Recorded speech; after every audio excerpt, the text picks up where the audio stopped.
রহমতুল্লাহ সবসময় বলতেন, মসজিদে গিয়ে বলে আল্লাহ আমাকে একটা ছেলে দাও, তখনও আল্লাহ দেয়। আর মাজারে গিয়ে বলে আল্লাহ আমার একটা ছেলে দাও, তখনও আল্লাহ দেয়। বাকি একটা ঈমান, একটা শিরিক। বলেন দুবারে দেয় কে? বলেন না আল্লাহ। কিন্তু একটা হয়ে গেছে কি? ঈমান। আরেকটা হয়ে গেছে কি? আচ্ছা, চুন আর দই দেখতে একরকম না দুই রকম? দেখতে পুরা কিন্তু একরকম, দেখতে পুরা কিন্তু কি একরকম, লেকিন একটা দিলে মজা খা, আরটা দিলে জিব্বা জ্বলে যায়, জিব্বা পুড়ে যায়। আটা বেশি দিলে জিব্বা কি? জিব্বা পুড়ে যায়। তাইলে বোঝা গেছে মসজিদে গিয়ে চাওয়া এটা হলো ঈমান, আর আরেকজনের কাছে গিয়ে চাওয়া এটা হলো শিরিক। মুহাম্মাদান আবদুহু ওয়া রাসূলুহু।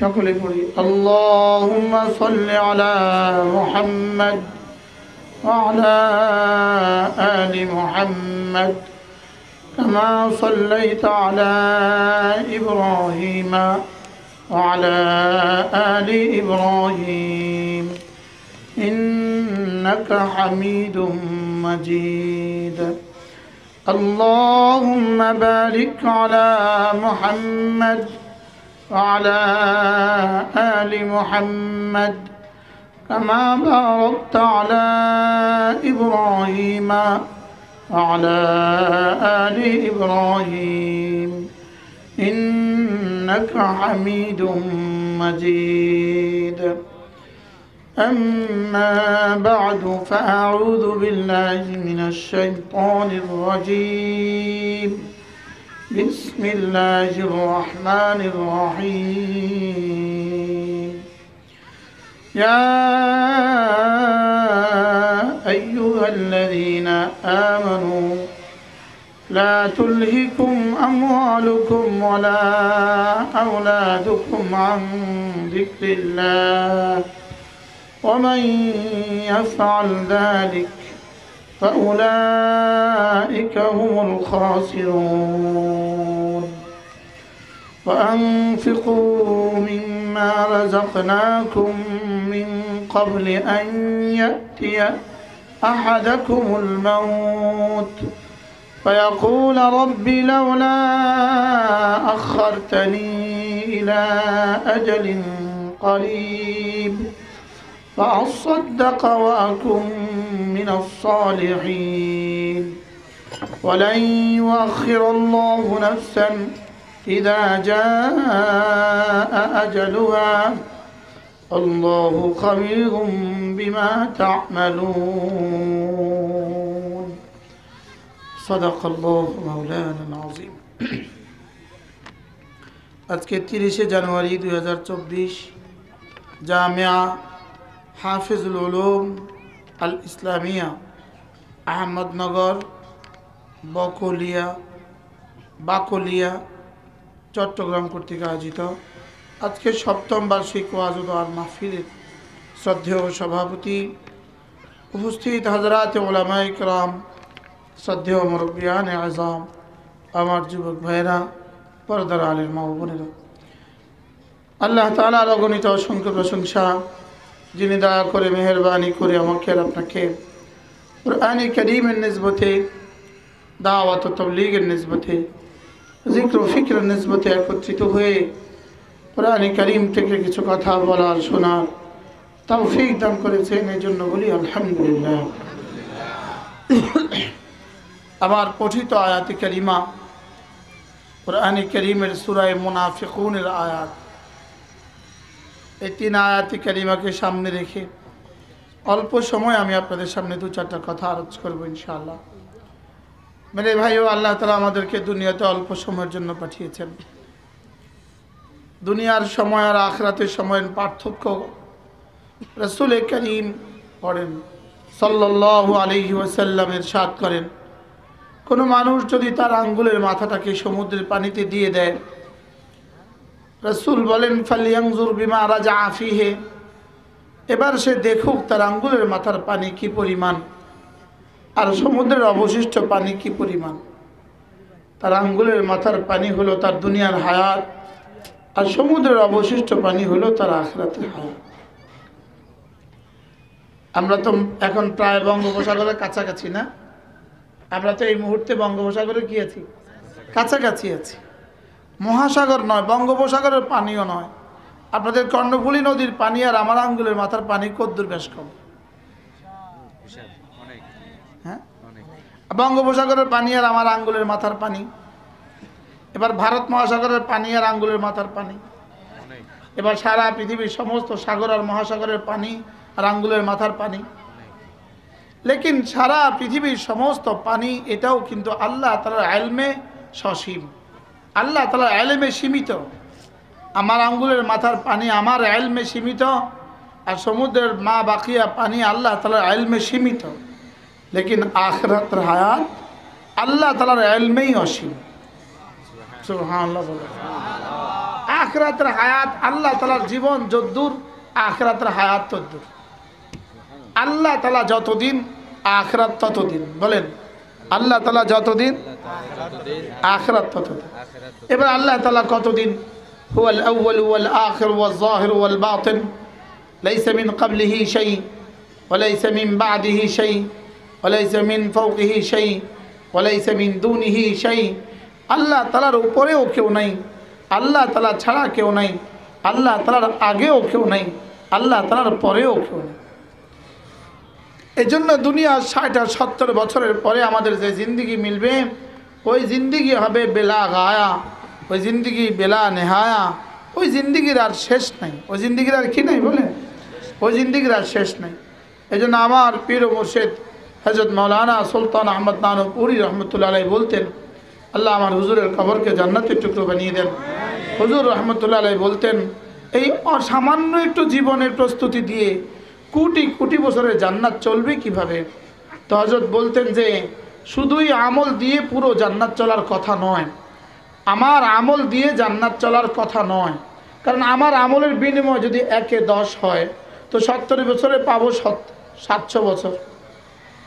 যদি 1-এ 700 হয়, তো 70 বছরের পর পাবো 49,900 বছর। কি ভাই? তো আমি আমার আমল দিয়ে আমার আখিরাতের জান্নাত পুরো চলবে কিভাবে? হুজুর বলতেন, জান্নাতে ঢুকবে ঈমান দিয়ে, জান্নাতের নাজ ও নেয়ামত হবে আমাল দিয়ে, আর জান্নাতে চিরস্থায়ী হবে আল্লাহ তাআলার মহব্বত দিয়ে। সুবহানাল্লাহ। বলেন, জান্নাতে চিরস্থায়ী হবে কি দিয়ে? আল্লাহ তাআলার মহব্বত দিয়ে। এই জন্যই আমাদের দাদি এতটা বুড়ো হওয়া সত্ত্বেও দাদা ঘর থেকে বের করে দেয় না, কারণ এখানে অন্য কোনো সম্পর্ক নাই, এখানে মহব্বতের সম্পর্ক। আর ইয়াহুদ আর নাসারা আর হিন্দু আর খাসারা তাদের বউকে বুড়ো হওয়ার আগেই বের করে দেয়। কেন? মহব্বত নাই এই জন্য। আমরা বের করি না কেন বলেন? তাহলে বোঝা গেছে দুখুলে জান্নাত হবে ঈমান দিয়ে, আমালে আর আমাল দিয়ে জাযায়ে জান্নাত হবে আমাল দিয়ে, আর খুলুদ ফিল জান্নাহ হবে আল্লাহ তাআলার মহব্বত দিয়ে। বলেন, জান্নাতে আমরা চিরস্থায়ী থাকবো না কয়দিন পরে বের করে দিবে? চিরস্থায়ী থাকবো। হ্যাঁ, আচ্ছা, জাহান্নামীরা জাহান্নামে যাবে, বেঈমান জাহান্নামে যাবে, চিরস্থায়ী কেন হবে? প্রশ্ন হইতে পারে 70 বছরের কুফরির কারণে চিরস্থায়ী জাহান্নাম কেন হবে? 70 বছরের কুফরির কারণে চিরস্থায়ী জাহান্নাম কেন হবে? আর 70 বছরের ঈমান দিয়ে চিরস্থায়ী জান্নাত কেন হবে? বলে 70 বছরের ঈমান দিয়ে যেই কারণে চিরস্থায়ী জান্নাত হবে, আর বেঈমানের এই কারণেই চিরস্থায়ী জাহান্নাম হবে। কারণ 70 বছরের ঈমান দিয়ে জান্নাত হবে চিরস্থায়ী, এর অর্থ মহব্বত দিয়ে জান্নাত হবে চিরস্থায়ী। আর বেঈমানের জাহান্নাম চিরস্থায়ী হবে কেন? এর অর্থ মহব্বত না থাকার কারণে চিরস্থায়ী জাহান্নাম। কি ভাই?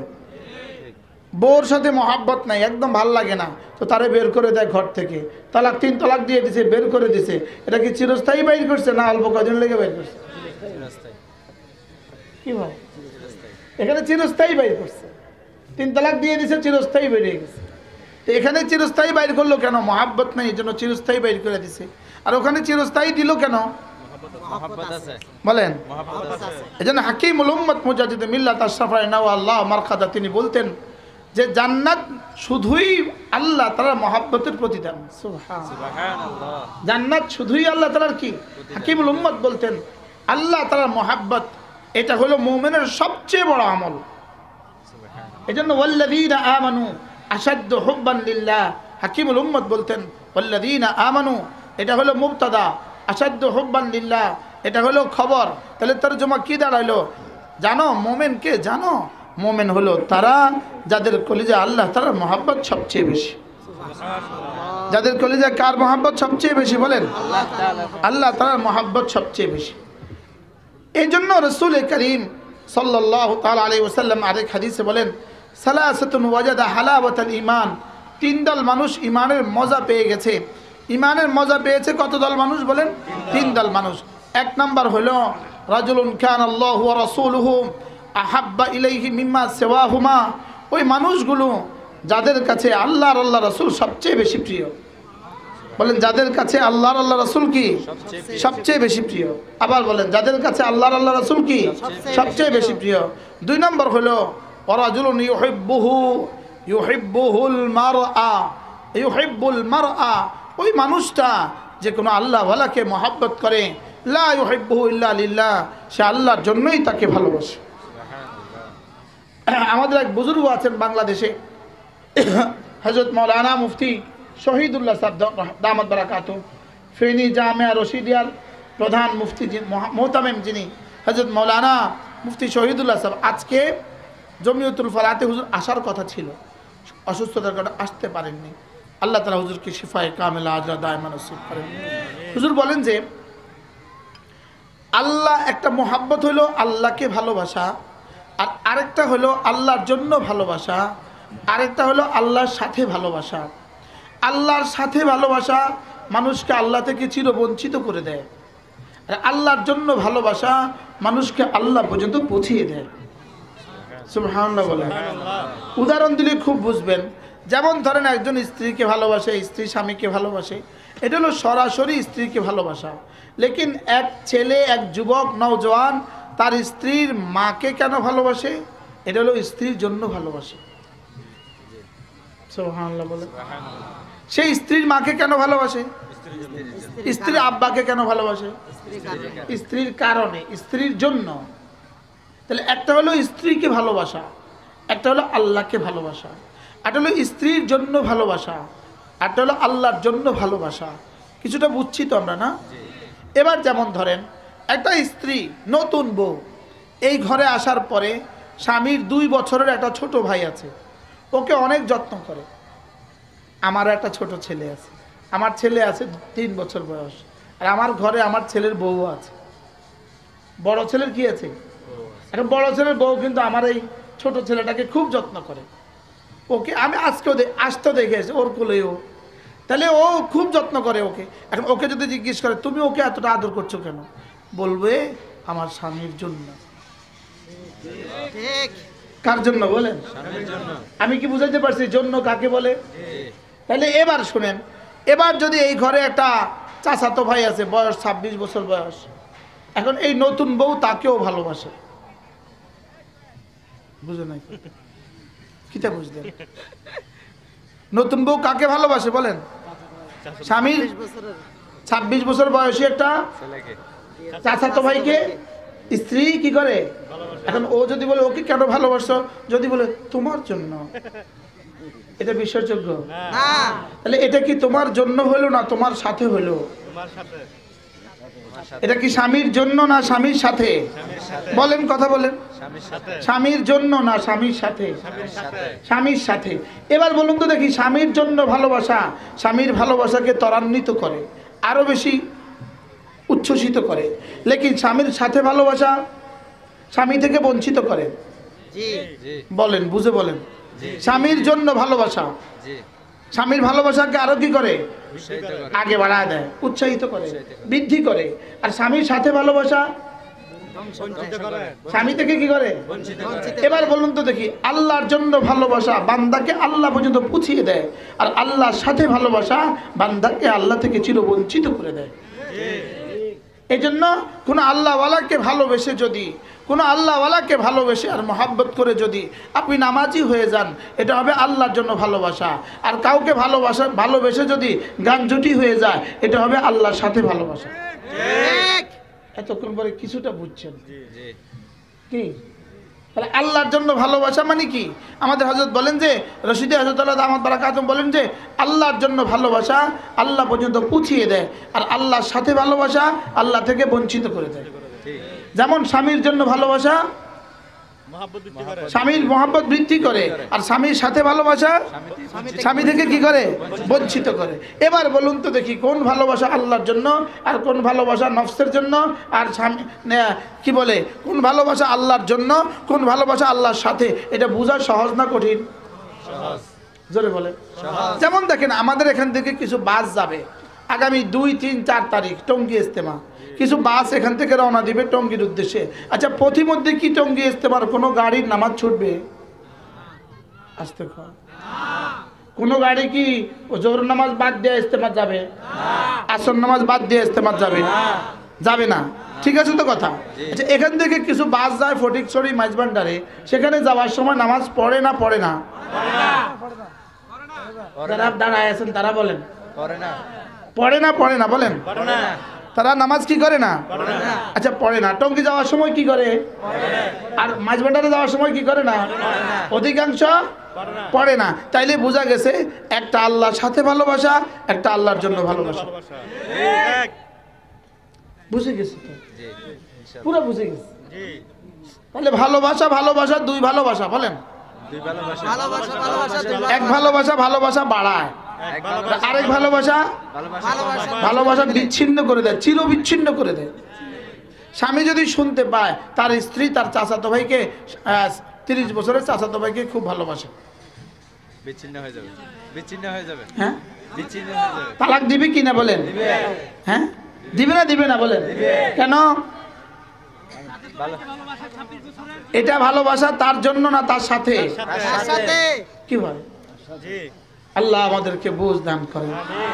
হযরত নানুপুরী রহমতুল্লাহ আজীব কথা বলছেন। হুজুর বলেন যে এক বেটার আখ্যাত ছিল, আখ্যাত। হযরত নানুপুরী মানে কে? হযরত মাওলানা সুলতান আহমদ নানুপুরী রহমতুল্লাহ আলাইহি। হুজুর বলেন যে এক বেটার আখ্যাত ছিল, আখেরে ছিল আমাদের ভাষা কি বলে? কুশার। আচ্ছা, গ্যান্ডারি আখ্যাত ছিল। তো আখ্যাতে প্রতি রাতে শিয়াল পড়তো। কি পড়তো বলে?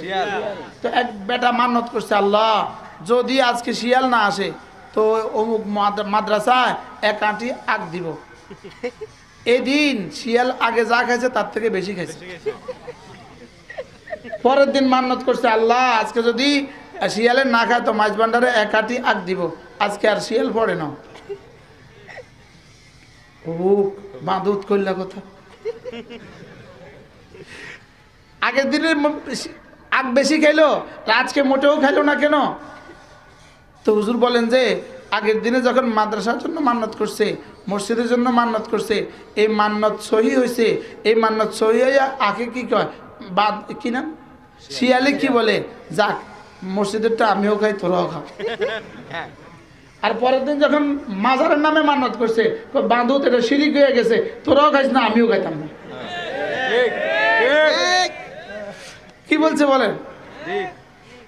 এটা হয়ে গেছে কি শিরিক। এটা তোরাও খাইস না আমিও কি আমিও হারাম আর খাইতাম না। কি লিগে মান্নত করছে? কার নামে বলেন? মান্নত করছে। আমার হুজুর রহমতুল্লাহ সব সময় বলতেন, মসজিদে গিয়ে বলে আল্লাহ আমাকে একটা ছেলে দাও, তখনও আল্লাহ দেয়। আর মাজারে গিয়ে বলে আল্লাহ আমার একটা ছেলে দাও, তখনও আল্লাহ দেয়। বাকি একটা ইমান একটা শিরিক। বলেন দুবারে দেয় কে বলেন না? কিন্তু একটা হয়ে গেছে কি ইমান, আর একটা হয়ে গেছে কি? আচ্ছা, চুন আর দই দেখতে একরকম না দুই রকম? দেখতে পুরা কিন্তু একরকম, দেখতে পুরা কিন্তু কি একরকম। লেকিন একটা দিলে মজা খা, আরটা দিলে জিব্বা জ্বলে যায়, জিব্বা পুড়ে যায়। আটা বেশি দিলে জিব্বা কি জিব্বা পুড়ে যায়। তাইলে বোঝা গেছে মসজিদে গিয়ে চাওয়া এটা হলো ঈমান, আর আরেকজনের কাছে গিয়ে চাওয়া এটা হলো শিরিক। এটা কি বলেন? এটা হলো শিরিক। আল্লাহ মেহেরবানি করে কথা চলতেছিল আল্লাহ তাআলার মুহাব্বত, মান আহাব্বা লিল্লাহ, আল্লাহর জন্যই যে ভালোবাসে, ওয়া আবগাদা লিল্লাহ, আল্লাহর জন্যই অপছন্দ করে, ওয়া আতা লিল্লাহ, আল্লাহর জন্যই দিয়ে দেয়, ওয়া মানা লিল্লাহ, আল্লাহর জন্যই আবার দেয় না, ফাকাদ ইস্তাকমালাল ঈমান, সে তার ঈমানকে পরিপূর্ণ করে নিল। সুবহানাল্লাহ। কি ভাই, তাহলে ঈমান এমন এক জিনিস, ঈমান এটাকে মাঝে মাঝে রিনিউ করা, মাঝে মাঝে নবায়ন করা, মাঝে মাঝে কি করা নবায়ন করা। হাদিসে পাকে রাসূল করিম সাল্লাল্লাহু তাআলা আলাইহি ওয়াসাল্লাম ইরশাদ করেন, জাদ্দিদু ঈমানাকুম তোমরা তোমাদের ঈমানকে নবায়ন করো। কিলা সাহাবায়ে কেরাম বললেন, ইয়া রাসূলুল্লাহ কাইফা নুজাদ্দিদু ঈমানানা, আমরা আমাদের ঈমানকে কিভাবে নবায়ন করব?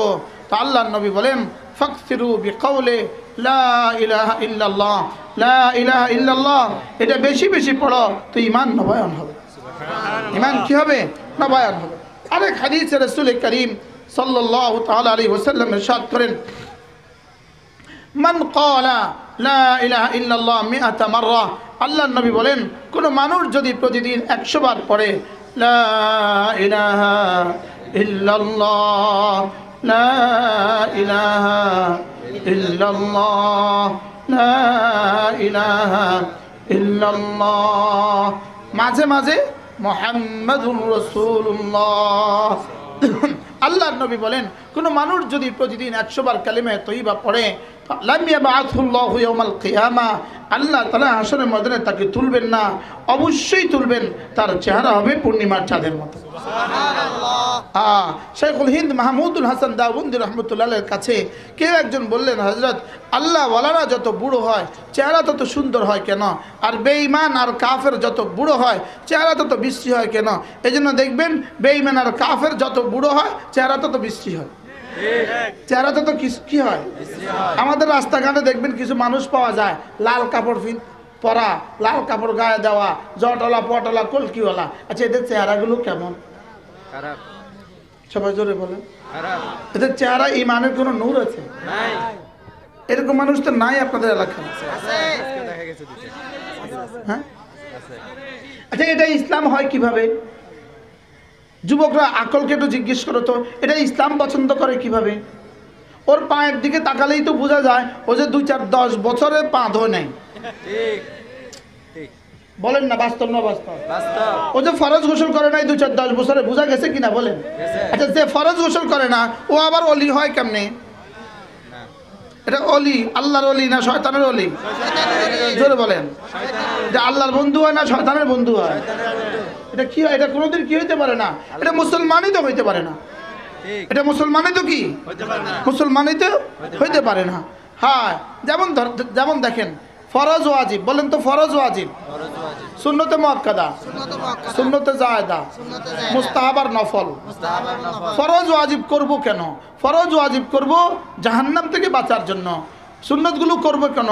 রাসূলের সুপারিশ পাওয়ার জন্য। নফলগুলো করব কেন? আল্লাহ তাআলার ওলি হওয়ার জন্য। আর গুনাহগুলো ছেড়ে দিব কেন? জান্নাতে যাওয়ার জন্য। মুখস্থ করেন, ফরজ ওয়াজিব করব কেন? আল্লাহর জন্য। জাহান্নাম থেকে বাঁচার জন্য। বলেন, জাহান্নাম থেকে বাঁচার জন্য। ফরজ নামাজ নাই, ফরজ রোজা নাই, ফরজ গোসল নাই, তার জাহান্নাম থেকে বাঁচা নাই। তার জাহান্নাম থেকে কি নাই? বলেন। তাহলে ফরজ ওয়াজিব করব কেন? জাহান্নাম থেকে বাঁচার জন্য। গুনাহগুলো ছাড়বো কেন? জান্নাতে যাওয়ার জন্য। সুন্নতগুলো করব কেন? রাসূলের সুপারিশ পাওয়ার জন্য। নফলগুলো করব কেন? আল্লাহর ওলি হওয়ার জন্য। তাইলে বোঝা গেছে নফল করলে আল্লাহর ওলি হওয়া যায়। কোন নফল করলে আল্লাহর ওলি হওয়া যায়? কোন নফল করলে আল্লাহর ওলি হওয়া যায়? যেই নফলের সাথে আগের 4টা আছে। সুবহানাল্লাহ বলেন। যেই নফলের সাথে কি আছে? ফরজ ওয়াজিব আছে। বলেন। সুন্নতে মুআক্কাদা আছে, সুন্নতে জায়েদা আছে। এই সবটার সাথে যার নফল হবে সে আল্লাহর ওলি হবে। সুবহানাল্লাহ বলেন। এবার বলেন, ফরজ ওয়াজিব বাদ দিয়া নফল, এটা হইলো পাগড়ি আছে লুঙ্গি নাই। বলেন। জোরে কোন? ঠিক। পাগড়ি আছে লুঙ্গি নাই, এই মানুষগুলো কেমন? এই মানুষগুলো যেমন ফরজ ওয়াজিব নাই, এদের কি আছে? নফল আছে। এদের উদাহরণ হলো তেমন। চট্টগ্রামের একজন বড় মানুষ ছিলেন, অনেক আগের কথা। ইনি ছিলেন চট্টগ্রামের ডিভিশনের বিভাগের সরকারি বাহিনীর এক বাহিনীর প্রধান ছিলেন। ইনি আলহামদুলিল্লাহ পরে আমার হাতে বায়াত এখনই।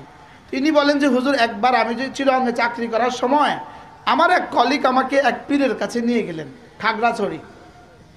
রমজানের দিনের বেলা নিছেন। দিনের বেলা দুপুরবেলা গিয়ে দেখি ফিসাব কেবলা কাবা ভাত খায়। নাউজুবিল্লাহ বলেন না। ফিসাব কেবলা কাবা গাঞ্জা খাবা কি খাবা কি করে? তো ইনাকে দেখা তো একটু কাশু মুসু করে। তো উনি কইতেছে, ফিসাব কইতেছে, ওড়ো আর তোমারে ভাত খা, আমার সাথে ভাত খাও। কোন বেলা? আর দিনের বেলা, রমজানের দিনের বেলা। বলছে আমি তো দুনিয়ার তাই, এটা কি বলে? আমি আসছি পিসাবের কাছে, এখন পিসাব কি বলে?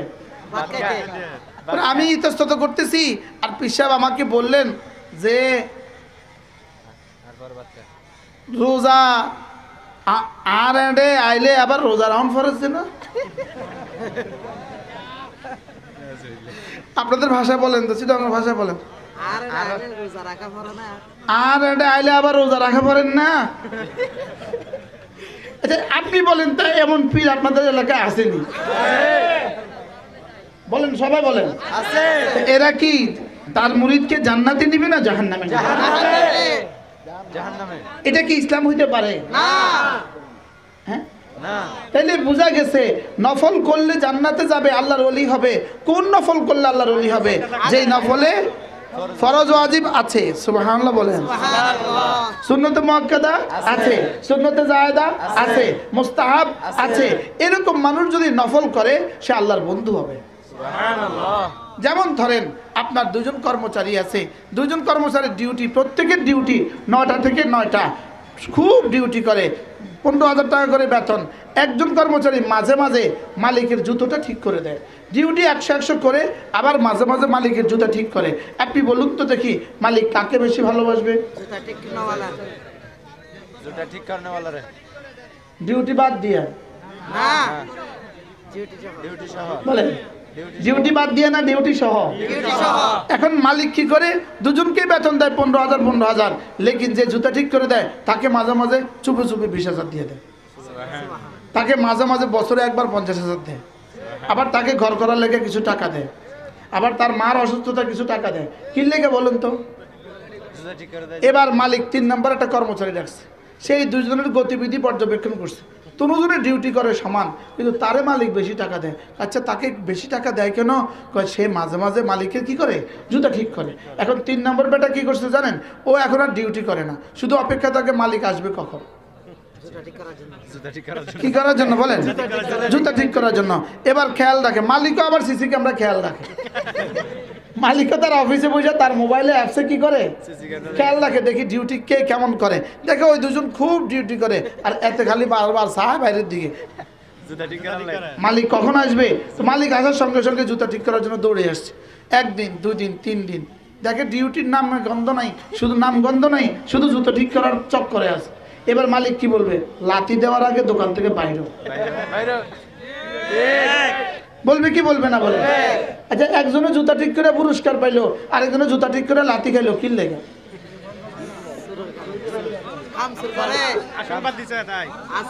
কি বাদ দিছে বলেন?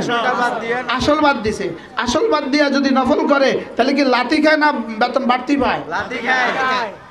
কি আমাদের এই অবস্থা হইলো এই অবস্থা। কি অবস্থা বলেন? কি অবস্থা? আসল বাদ দিয়া। আমরা ছোটবেলায় চিংড়ি মাছের ভাগা কিনতাম 20 টাকা, মনে আছে না আপনাদের? হ্যাঁ, তো 20 টাকার ভাগা কিনলে পরে এটা ব্যাগে নিলে পরে আরো কটা দিয়ে দিত, বরফ দিয়ে দিত, বরফ কলা পাতা দিয়ে দিত, আরো কটা দিয়ে দিত। তো মাঝে মাঝে বাড়তি যেটা দিত ওটা 40 টাকার হয়ে যেত। শেষ বেলায় 20 টাকার ভাগা দিছে আর যা আছে সব দিয়ে দিছে। যা দেয় না বলেন? এখন বেটা বাড়িতে গিয়ে খুব খুশি, বিবিকে বলতেছে, বিবি শুনছো আজকে তো মজার খবর আছে, 20 টাকার চিংড়ি মাছ কিনা ফাও পাইয়া গেছি 40 টাকা। তো বিবি কয়, তুমি বেকুব, তুমি আজকে 20 টাকা নাই আনতা, ফাওটা লই আই। কি ভাই? আচ্ছা 20 টাকার না কিনলে কি ফাও দিব?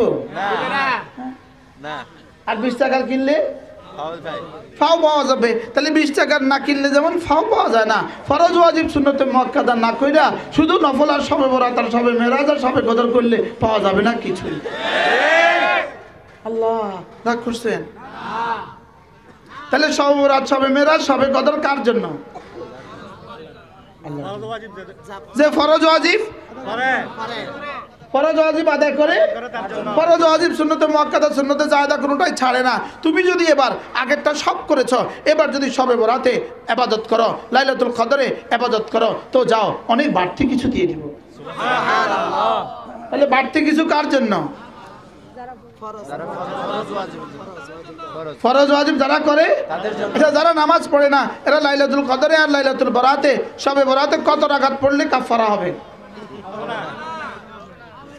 জোরে বলেন, বলেন 2 রাকাত ফজরের ফরজ, বলেন 2 রাকাত ফজরের ফরজ। যদি কেউ জীবনে 70,000 নফল নামাজ পড়ে কাফারা হবে না। 70 বার উমরা করে কাফারা হবে না।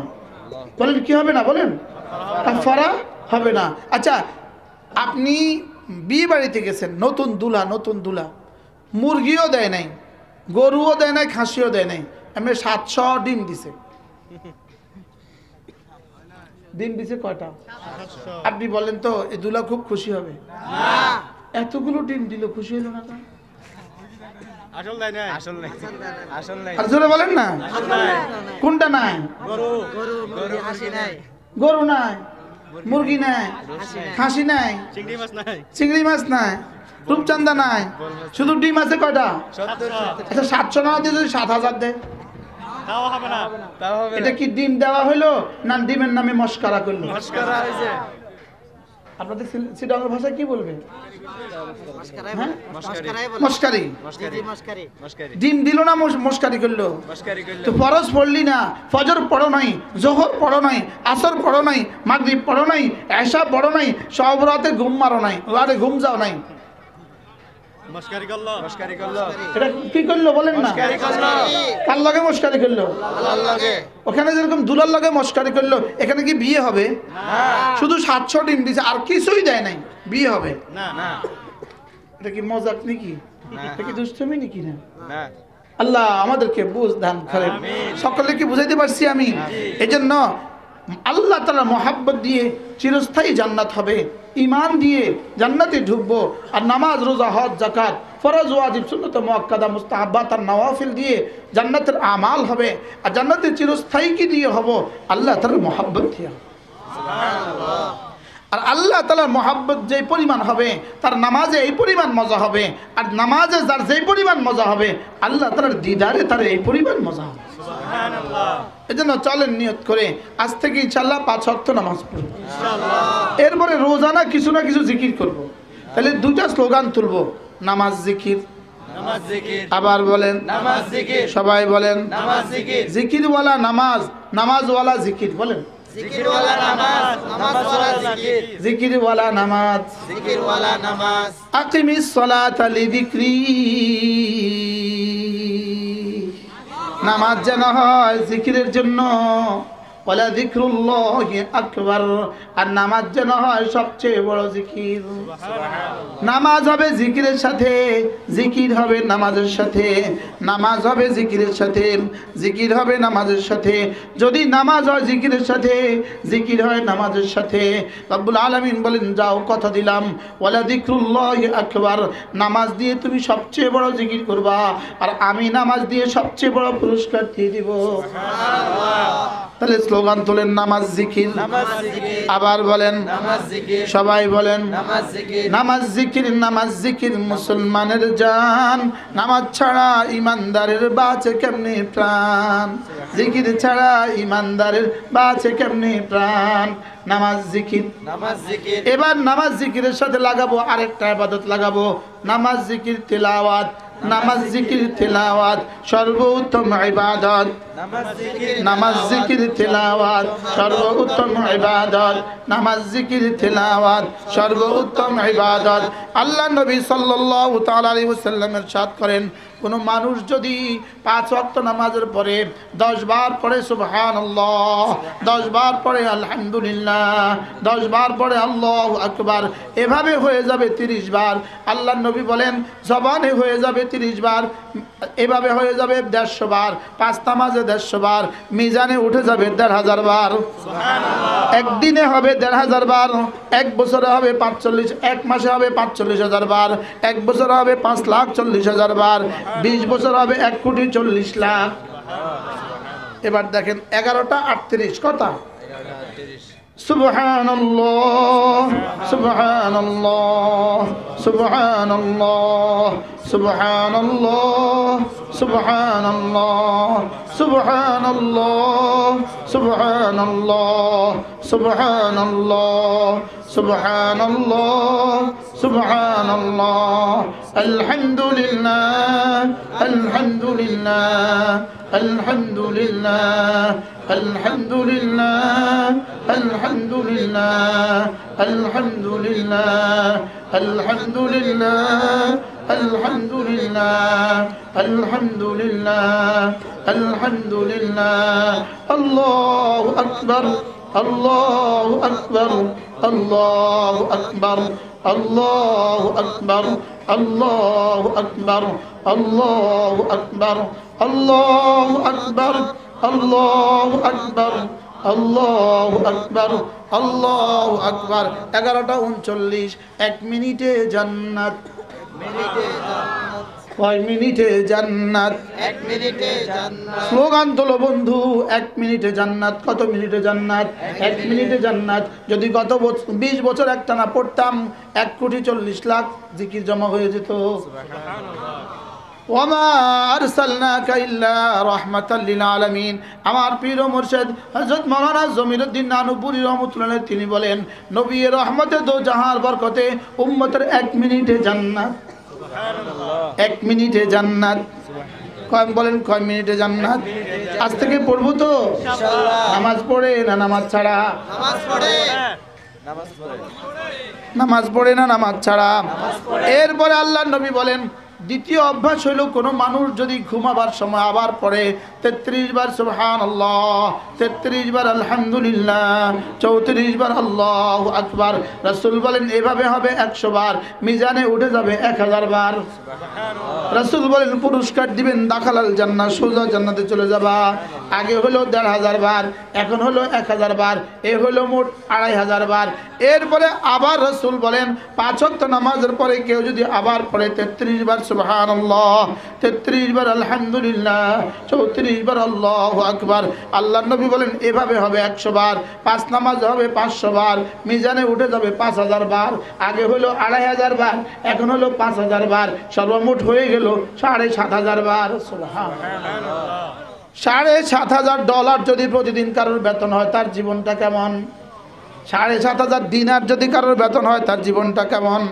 এবার বলেন তো 7,500 তাসবিহ যদি কারোর প্রতিদিন জমা হয় তার দুনিয়াটা কেমন তার আখিরাতটা কেমন আজকে থেকে পড়বো তো ইনশাআল্লাহ নিয়ত ইনশাআল্লাহ পাক্কা কেমনে পড়বেন এক নিঃশ্বাসে একবার আগে পড়তাম এক নিঃশ্বাসে 32 বার এখন পড়বো এক নিঃশ্বাসে একবার আগে পড়তাম এভাবে সুবহানাল্লাহ সুবহানাল্লাহ সুবহানাল্লাহ সুবহানাল্লাহ সুবহানাল্লাহ সুবহানাল্লাহ সুবহানাল্লাহ সুবহানাল্লাহ সুবহানাল্লাহ সুবহানাল্লাহ ঠিক ঠিক বাস্তব না বাস্তব এখন থেকে পড়বে এক নিঃশ্বাসে একবার সুবহানাল্লাহ সুবহানাল্লাহ সুবহানাল্লাহ সুবহানাল্লাহ আলহামদুলিল্লাহ আলহামদুলিল্লাহ আলহামদুলিল্লাহ আলহামদুলিল্লাহ আল্লাহু আকবার আল্লাহু আকবার আল্লাহু আকবার আল্লাহু আকবার পড়বো তো ইনশাআল্লাহ আল্লাহ আমাদেরকে কবুল ফরমান আমি কথা বলছিলাম যে আল্লাহ তাআলা অল্প সময়ের জন্য আমাদেরকে দুনিয়াতে পাঠিয়েছেন আমার এই অল্প সময়কে কিভাবে দামি বানাবো এই জন্যই রব্বে করিম জিকিরের জন্য কোনো টাইম লাগান নাই জিকিরের জন্য কোনো শর্ত লাগান নাই জিকিরের জন্য কোনো পাবন্দি দেন নাই অজু থাকলেও পড়া যাবে অজু ছাড়াও পড়া যাবে গোসল ফরজ হলেও পড়া যাবে সুবহানাল্লাহ পড়বো তো ইনশাআল্লাহ কেন এতটা সহজ করলেন শুধুই আখিরাতের তৈয়ারির জন্য শুধুই কি আল্লাহ আমাদের সকলকে কথাগুলো বুঝা মানা সহজ করে দেন সকলে বলেন আমিন এই জিকিরের উপরে আমার 15টা কিতাব আছে 15টা পুরো 15টা কিতাব ঘুরিয়ে ফিরিয়ে জিকিরের উপরে লেখা আমার 15টা বই আছে জিকিরের উপরে লেখা সুবহানাল্লাহ শুধু জিকিরের উপরে আলহামদুলিল্লাহ আমার 15টা বই আছে সর্বশেষ এই সপ্তাহ আমার যে বইটা আসছে এটা আল ওয়াবিলুস সাইয়্যিব ফিল কালিমিত তাইয়্যিব আল্লামা ইবনুল কাইয়িম আল জাওজিয়ার বিখ্যাত কিতাব আল ওয়াবিলুস সাইয়্যিব ফিল কালিমিত তাইয়্যিব 78টা ফজিলত জিকিরের উপরে লেখা আছে সুবহানাল্লাহ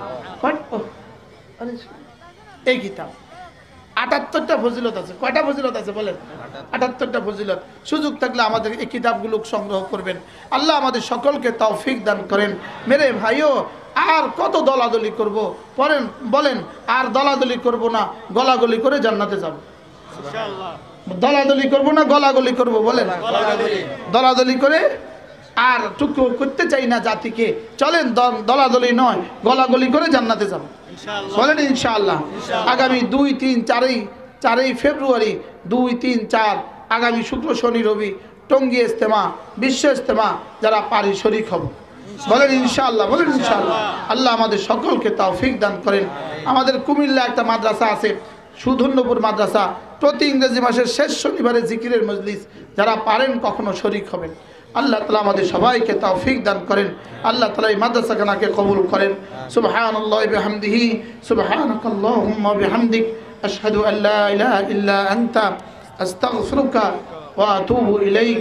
ওয়া সাল্লাল্লাহু তাআলা আলান নবিয়্যিল কারীম ওয়া আলা আলিহি ওয়া আসহাবিহি আজমাইন। আমিন ইয়া রাব্বাল আলামিন। আর কোনো কথা আছে না? যদি সুযোগ থাকে বরকতের জন্য প্রত্যেকে একটু পকেটে হাত দেন। ছোট্ট একটা মাদ্রাসা এত আয়োজন করছে, মাশাআল্লাহ। 500 টাকা, 1000 টাকা, যে যা পারেন বরকতের জন্য একটু পকেটে হাত দেন, মাশাআল্লাহ। যে কেউ পাঠান যায় ভাই, 2-1 উঠেন, কেউ বুদ্ধিমান, কেউ সমুজদার, কেউ উঠেন কষ্ট করে, যান একটু যান। হাতে নেন, হাতে নেন, হাতে লন। হাত ভরে গেলে পরে জি এক হাতে কয়েক লাখ টাকা লওয়া যায়। জি মাশাআল্লাহ, জি মাশাআল্লাহ। একটু যান কষ্ট করে। যারা চেহারা আছেন, পেছনে আছেন, আপনারাও দেন। জি মাশাআল্লাহ। প্রত্যেকেই বরকতের জন্য শরীক হন। 500 টাকা দিয়ে দেন, 1000 টাকা দিয়ে দেন। আল্লাহ তাআলা কবুল ফরমা। জি মাশাআল্লাহ।